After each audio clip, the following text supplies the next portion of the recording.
Oh, sorry.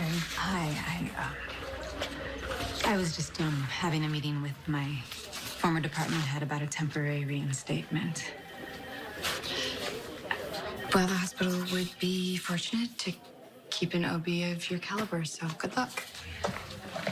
Elizabeth, we haven't really had the chance to talk since Drew was...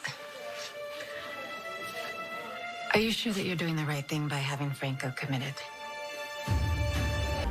I had my husband committed because he isn't well. His father and I did what we had to protect Franco from himself. Okay, but he's not mentally ill, Elizabeth, and that's what you don't understand. I'm not discussing this with you. Drew has the right to make his own medical decisions. His name is Franco. And the fact that you can't tell the difference speaks volumes. Kim, we used to be good friends. And I'm gonna choose to believe that you wouldn't have slept with my husband if you weren't in such deep pain. But don't think for 1 second that my compassion for you will prevent me from fighting tooth and nail for Franco. Okay, but who are you going to fight? Shiloh is dead. Dr. Cabot has been shipped off to God knows where, and that leaves Drew. That's what he calls himself. It's how he knows himself. Are you gonna fight him? Okay, I'm gonna step back from this conversation because I have enough on my plate with the hearing coming up. And just so you know, Franco has hired some high-powered attorney, some shark of a lawyer who's probably just gonna exploit him and wants to give his own name in the news. Yeah, well, Martin Gray does love a good headline, but that's not why he's on the case. I put your husband in touch with his lawyer. Maybe. So you're the one who got Franco in touch with that attorney. He needed legal representation to defend his right for agency over his medical care. A public defender. I'm sure this Martin Gray is costing him a fortune. Oh. You know, Scott and I were wondering how he was affording this. Are you bankrolling him? Yes. He has the right to make his own medical decisions. Oh, that's funny because I seem to remember you denying Oscar's right to make his own decisions. How could you say... I'm sorry. I'm sorry. I should not have brought up Oscar in that way. No, you shouldn't have. Any more than you should have meddled in my husband's life.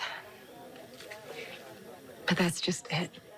Elizabeth, it is his life. I'm wanting to give you the benefit of the doubt here. Maybe you're trying to work through your regret over how you handled Oscar wanting to manage his care. I don't know, but the situation is completely different. You think so? I wouldn't allow my son to choose his own medical treatment. Okay, I was wrong. Thankfully, we were able to patch things up before the end, but it nearly destroyed our relationship. That is how important it was to him. Maybe you could learn from my story and give your husband the chance to choose his own fate. Because you may not have the chance to patch things up before the end. And Scott summoned me. Apparently he wants to call me to the stand for the hearing. I assume that he realizes that my testimony is not going to help his case, right? I don't know. But maybe if the other side is calling you to the stand, you should take a look inward and ask yourself if you've healed enough to know what's right or wrong anymore.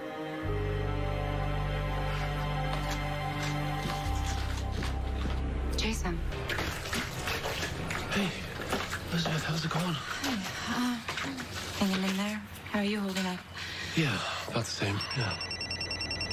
Oh, it's Scott. He has information about Franco's hearing. Hold on. Hello? Hey, Hey. I didn't expect to see you again tonight. What's going on? I just spoke to Martin. There's news about your hearing. We have a date. Okay. Thank you, Scott, for letting me know. Yeah, you too. Bye. Well, Franco's hearing is set to start next week.